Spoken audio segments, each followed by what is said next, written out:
Hoy día las organizaciones de consumidores, ODECU y CONADECUS, con justa razón, han llamado a una manifestación de repudio a los operadores de estacionamiento que, tal como dijo el ministro de Hacienda, se tiraron por el chorro respecto a un montón de abusos en el cobro de estos espacios. Dado que no toda la prensa ha expresado con la verdad de los hechos cuál es la situación producto de esta ley, una ley absolutamente trucha, eso no queda ninguna duda, todo el mundo lo ha dicho, que aquí operaron a mansalva los operadores, perdón, los lobistas de los operadores, hay que señalar algunas cosas. Primero que todo, nosotros hacemos un símil entre esta ley y los contratos de concesión de las autopistas, ¿no es cierto? Los contratos de concesión de las autopistas concesionadas también, en realidad es un chiste.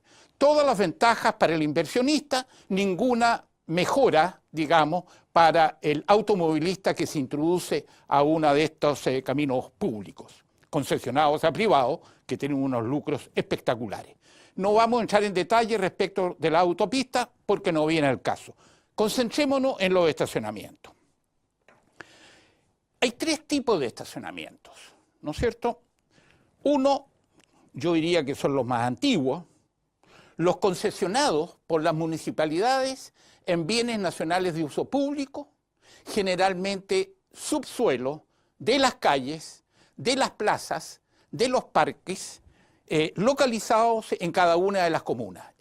En este proceso, las municipalidades correspondientes llaman a una licitación pública, los inversionistas compiten, se supone que en igualdad de condiciones, y uno es el ganador. Y el ganador obtiene el beneficio de explotar este negocio. Pero como los operadores de este tipo de estacionamientos concesionados generalmente tienen muy buenas relaciones con los alcaldes o con otras autoridades del gobierno central, se las han arreglado para que los municipios establezcan unas zonas de protección que se llaman, en términos de que en un cierto perímetro del lugar donde está el estacionamiento concesionado, los automovilistas no se puedan estacionar en las calzadas. ¿Para qué? Para generar una mayor demanda por el uso de ese tipo de estacionamiento. Esto que estoy diciendo yo, poca gente lo sabe, pero es necesario señalarlo. Después tenemos los estacionamientos construidos en terrenos propios, adquiridos por los inversionistas que quieren lucrar legítimamente con la explotación de estos espacios, ¿no es cierto?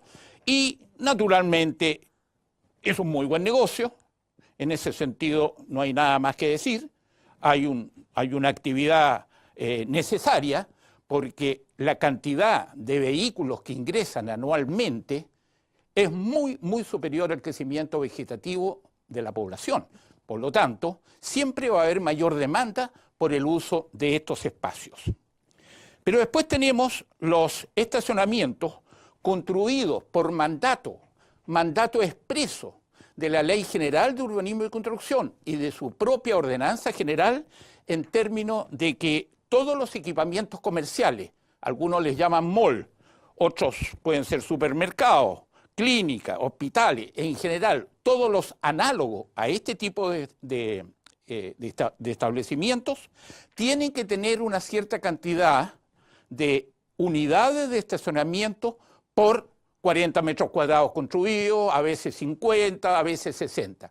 Es decir, es una obligación perentoria para los dueños de estos estacionamientos, que generalmente no son particulares, son sociedades de inversión, tener cierta cantidad de estacionamiento.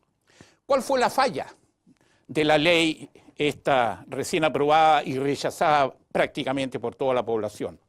A que no se hizo una diferencia entre los primeros tipos de estacionamientos, los dos primeros y el tercero. Aquí se hizo tabla rasa como que todos fueran iguales, y eso no es así, por una razón muy simple, porque si bien es cierto, en los estacionamientos de los bienes públicos y en los estacionamientos construidos en espacios privados, es legítimo que el individuo que invirtió plata gane plata, ¿eh? Pero es distinto es el caso de los estacionamientos construidos en mall y supermercados. Nosotros siempre hemos sostenido que en este sentido se va a tener que legislar correctamente porque es fundamental que exista un periodo de gratuidad en los estacionamientos de mall y similares. Y con tarifas progresivamente más altas después de cierto periodo de tiempo para evitar los abusos de los frescos que nunca faltan. Un tipo que tiene su oficina cerca de un mall, va para allá, se estaciona hasta 10 horas y paga muy poco. Por lo tanto, hay que aumentar la tarifa después de la hora y media o de las 2 horas.